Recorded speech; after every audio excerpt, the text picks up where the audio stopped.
I would get around to doing the first aid bag video, just going over some of the contents and why I have them in my bag, why you should have them in your bag, and just a couple other random things. So, I guess first things first, the bag itself.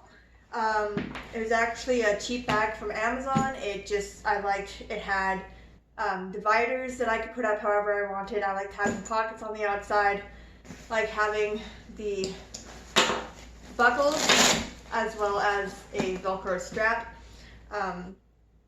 I know some people who have, like, my dad has a metal toolbox looking thing. That's his first aid kit.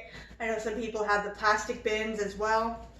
I used to have just a plastic tote as my first aid kit, but I got some extra money and so I bought this. I think it was like maybe 30, 35 bucks. It's great. I like the strap. You can carry this that way, or there's here. It's adjustable. First, I like having the very emergency styled stuff in this outer pocket so I don't have to ruffle through the bag or anything like that. So I just open it.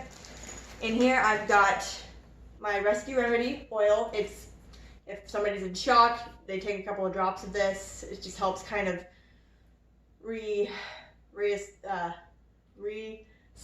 There we go. Re-stabilize. Safety pins. I always carry safety pins. I've got big ones. Big ones. I've got small ones. See? Big and small. I've got medium size. I've got all of them. I mean, these have come in handy because I take my bag pretty much everywhere. I take it in the car. For longer road trips, I take it to any function that we go to where any medical help may be a little further away than desired. Oh, and by the way, I always encourage everyone to take CPR classes, first aid classes, any sort of those kind of classes that you can get your hands on. I absolutely advise you to take them. They're very informational, they're very helpful, and if you learn the material well and you learn how to apply it, it can literally save lives, guys. I should have started with this, but anyways, look, I am not a professional, medical professional at all. I don't teach first aid classes, I don't teach CPR, I don't have any licenses or anything like that. What I'm going over today is strictly for me personally, and some people ask about it because I actually brought this down with me to my brother's wedding. But anyways, so just for legal, blah, blah, blah, all that stuff. This is just for what I have on hand for me, my family, and my friends. I have taken many first aid courses, many CPR courses, just to keep up to date with my thing. It actually has expired, so I have to go back and get that reissued. There we go. But growing up, my brothers were in Boy Scouts, and I think every 2 years or every year or so, they would have somebody come in and teach the Boy Scouts CPR and the first aid classes, and then everybody would get their licenses in a big group. Or their certification, sorry, not license, certification. And the rest of us kids would also get to go in and do it with our brothers. I know my dad's done it. My dad and mom both have had to do it for their work.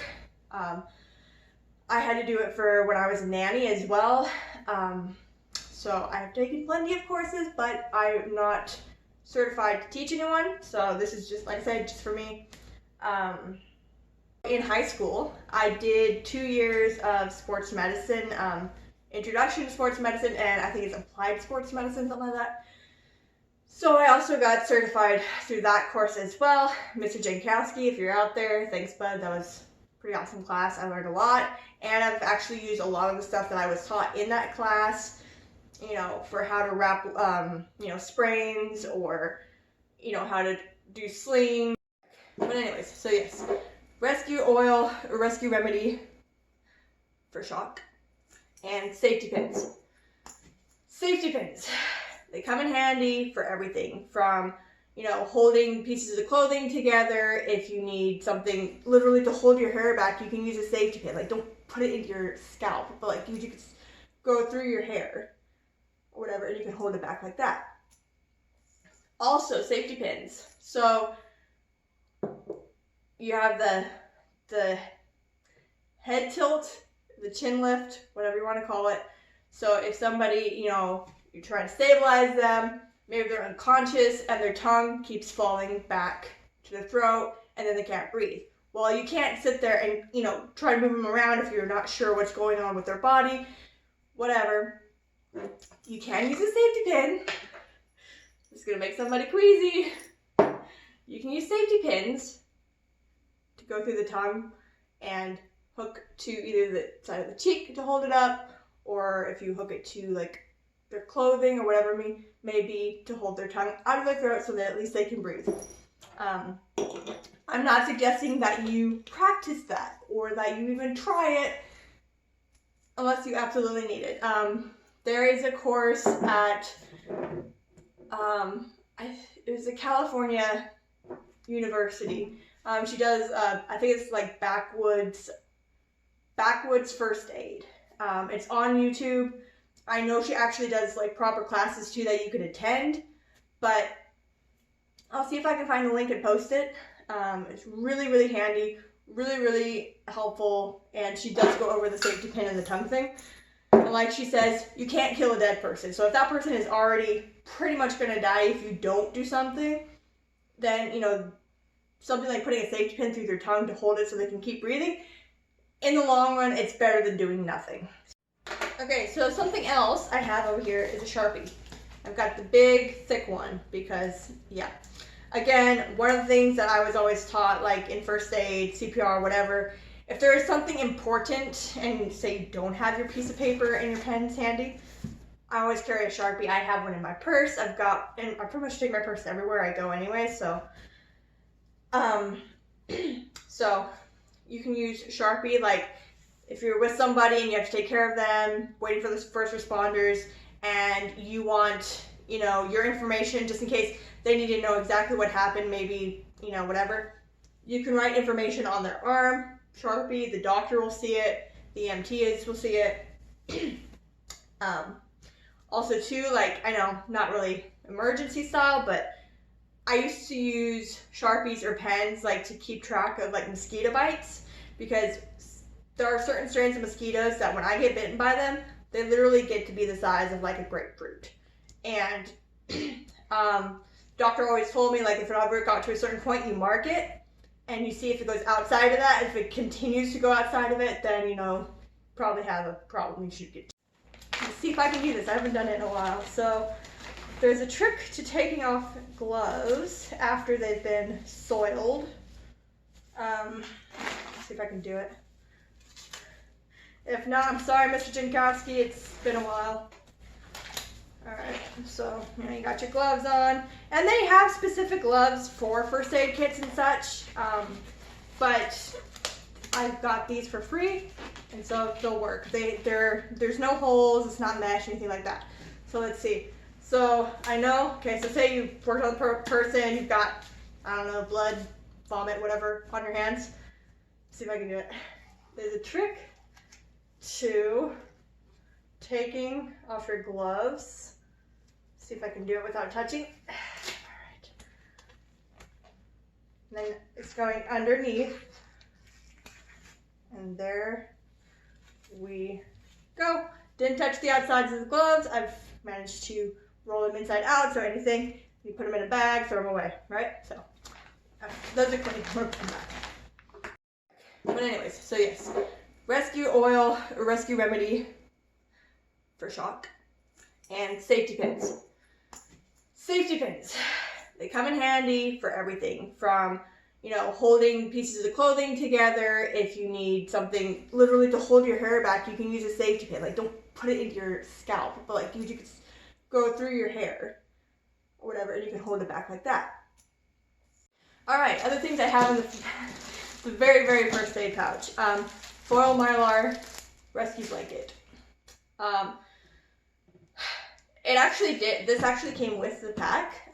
It's just great for, if you're out there in the elements, somebody, maybe they don't have the proper clothing on, or maybe they do have the proper clothing, but you know, they got wet or whatever. This comes very handy, keeping them nice and warm, keeps the rain off, waterproof, weatherproof, and it retains like, I think upwards of like 90% of the body heat. So you wrap somebody up in this, they're gonna stay warm. All right, matches I have in there. I have a couple of boxes of matches actually in there. You never know. Again, with the thing, if you're trying to keep somebody warm and you have to start a fire, these come in handy. And also I have aspirin because heart attack, it's nice to have that real close. Just grab it out. All right, opening the bag. Okay, first things first, in this front pouch here, I have paper, AAA batteries. I think it's called yard tape or something like that. It's basically just like a stretchy, it doesn't stick or anything, but it's kind of like if you need somebody to know where you are or know where you've been, or pad of paper, and I do have pens here. Pens, and yeah. So if you need to keep track of what you've done, if you give somebody medication and you want to write it down, I have Ziploc bags. You can use them for all sorts of things. Somebody loses a little finger, always put it in a bag. I've got pocket knife, or Swiss Army knife, whatever you want to call it. Multi-tool, that's what it's called. Got a multi-tool here. I have rubber bands. Use them for all sorts of things as well. And I do have a couple of masks. You never know. I mean, we all have masks lying around. I figured I would throw them in here. They may come in handy at some point. So there's that pocket. Okay, so something else I have over here is a Sharpie. I've got the big, thick one because, yeah. All right, so other things I've got in here. I've got this little side pouch. Like I said, I really like these dividers. So on the side here, I've got my little wound care kit. It's got Band-Aids in it. I actually had to pull it out the other day. I managed to slice my finger with a knife. So I've got Band-Aids in there. I've got big, big pads for, you know, bigger wounds, like on your knee or whatever. I've got like these kind of bandages for the bigger ones. I've got iodine wipes to, you know, clean wound helps. It's an antiseptic. I've got scissors if you need to cut away any bandage or skin sometimes. Like, you know, I'm talking like little things, like, you know, where you get a thing and then there's like this little flap of skin that doesn't quite set back in. So yeah, I have had to do that. I've also just got like normal alcohol wipes to clean up dirt and stuff out of your wounds there. Keep that there. I do say that that's probably what I use the most because I'm always banging up my hands or, you know, cutting myself with a knife on accident. I've also got little boxes of pads. I've got a few of these rolls of gauze or bandages, like if you're doing sprains, which growing up I sprained my ankle a lot, like a lot. And I've also got a cold compress. Basically you crush it and then you can use it like an ice pack. Got more safety pins and a little tweezer thing too. Gloves. And last but not least, I have a flashlight in here. And apparently need to replace batteries. I also have vitamin C. I've got motion sickness bracelets. And I also have cough drops or lozenges. I said it right. In here, this Lipospheric vitamin C is amazing. It works so quickly and it's so readily available for your body to use. Love having it. I always take it pretty much all the time, actually. So this is Zambuk. This is a South African miracle goo. I don't know what else to tell you. Basically, as long as your wound is clean and you put this on it, it seals it so fast. It's got camphor, oil of eucalyptus, oil of thyme, oil of sassafras, and camphor. Like, I cannot stress to you guys enough how much I love this stuff. I also use it as a lip ice if you're South African, chapstick if you're American or Canadian. But yeah, it helps seal like little cuts and things really fast. I know someone who got a gash in his head from walking into something, and his wife just used this and put it on. Then she twisted his hair, used super glue, and it healed just fine. They did clean it first, but yeah. So kind of interesting. Love this stuff. Again, guys, thanks for coming. Thanks for sticking with me through this video. This is just my personal first aid kit that I take for me and my family, my friends, when we go out and stuff. I'm not a medical professional. Don't take anything I say unless this is just my opinion for me, my bag, my family, my friends. This is just the stuff that I like to have on hand for them and for myself. And yeah, so thanks for watching, you guys. Hopefully maybe I inspired you to put together your own first aid bag. And yeah, leave a comment below, subscribe. Just let us know if it helped you or sparked something. And yeah, God bless. So sometimes you can't always take this on your hiking trip. So I just figured I'd show you guys my little bag first aid. It's just one of these little bags from Amazon. I think it's called a mole. It goes with the mole bags with all the little strappy stuff all over it that looks a little real military. It just hooks on your belt. Hold it like this. And the things that I put in there: shoelaces, gauze, thing of gloves. Also, gloves, real quick. I forgot to mention earlier in the video, but you can use gloves in place of a CPR mask. Obviously, it's not as good or as safe, but it can act as a barrier. If you watch the video that I was talking about at the California University, I'll try to post a link below. I'm not affiliated with them in any way. I don't get any money for sharing it. It just was super helpful to me, so I'll share with you. She explains how you can use gloves as a CPR mask, which is why I don't have a CPR mask yet, just because it's going to cost a little bit of money to get it. This will work in a pinch. And most people that I would perform CPR on are probably family and friends, and you know, at that point you're not really worried about it, so, although sometimes you should be. But anyways, if it's a stranger, at least use these. It'll come in handy.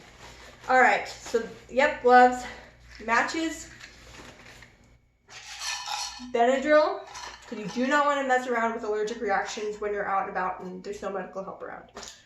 Aspirin, heart attack, safety pins, which usually I just take a few safety pins out of this and put it in here, so I'm just not going to do that.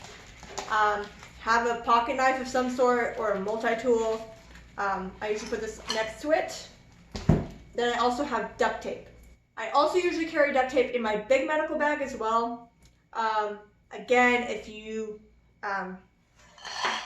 say you don't have any sort of tape or somebody's bleeding and you want to keep that compress down, and duct tape literally can be a lifesaver there. Again, you can also use it to tape a sling. You can use it to stabilize any sort of bone, break, whatever. So that, and a Sharpie. And then you just seal it up. There you go. There's small, very necessary stuff for medical stuff, for first aid stuff. Like I said, I usually just take a cup off. That's why I didn't put this in there. And usually I have my pocket knife next to me, but if you have a smaller knife, you can always fit it in. Or if you have the little links, you can always put it on the outside of the bag because it's got that. So there's that.